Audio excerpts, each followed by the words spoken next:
যুক্তরাষ্ট্রের president Donald ট্রাম্পের প্রশাসন দেশটির হার্ভার্ড বিশ্ববিদ্যালয়ে বিদেশি শিক্ষার্থী ভর্তির অনুমোদন বাতিল করেছে, যার ফলে প্রায় ৬,৮০০ বিদেশি শিক্ষার্থী হুমকির মুখে পড়েছেন।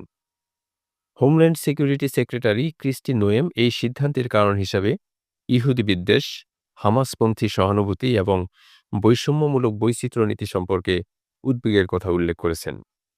গতকাল বৃহস্পতিবার যুক্তরাষ্ট্রের অভ্যন্তরীণ নিরাপত্তা দপ্তরের সচিব ক্রিস্টি নোম এক্সে পোস্টে দিয়ে জানান, হার্ভার্ড আইন মানতে ব্যর্থ হওয়ায় তাদের student and exchange visitor program বাতিল করা হয়েছে। তিনি বলেন, এটা দেশের সব বিশ্ববিদ্যালয় ও শিক্ষা প্রতিষ্ঠানের জন্য সতর্কবার্তা।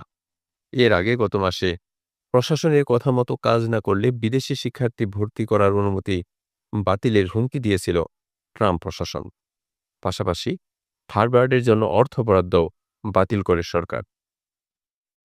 হার্ভার্ড বিশ্ববিদ্যালয়ে এই পদক্ষেপকে অবৈধ বলে মন্তব্য করেছে। এক বিবৃতিতে তারা বলেছে, আমরা আমাদের আন্তর্জাতিক শিক্ষার্থী ও গবেষকদের পাশে আছি। তারা ১৪০টিরও বেশি দেশ থেকে এসে হার্ভার্ড ও আমেরিকাকে সমৃদ্ধ করেছে। এই প্রতিশোধমূলক পদক্ষেপ হার্ভার্ড এবং দেশের জন্য মারাত্মক ক্ষতি বয়ে আনবে। গত শিক্ষাবর্ষে হার্ভার্ডে ৬,৭০০রও বেশি আন্তর্জাতিক শিক্ষার্থী ছিল, যা মোট শিক্ষার্থীর প্রায় ২৭%। হঠাৎ এই সিদ্ধান্তে ক্যাম্পাসে আতঙ্ক ও অনিশ্চয়তা ছড়িয়ে পড়েছে। অন্যদিকে বিদেশি শিক্ষার্থী ভর্তি করার সক্ষমতা হারিয়ে বড় আকারের আর্থিক ক্ষতির মুখে পড়েছে হার্ভার্ড।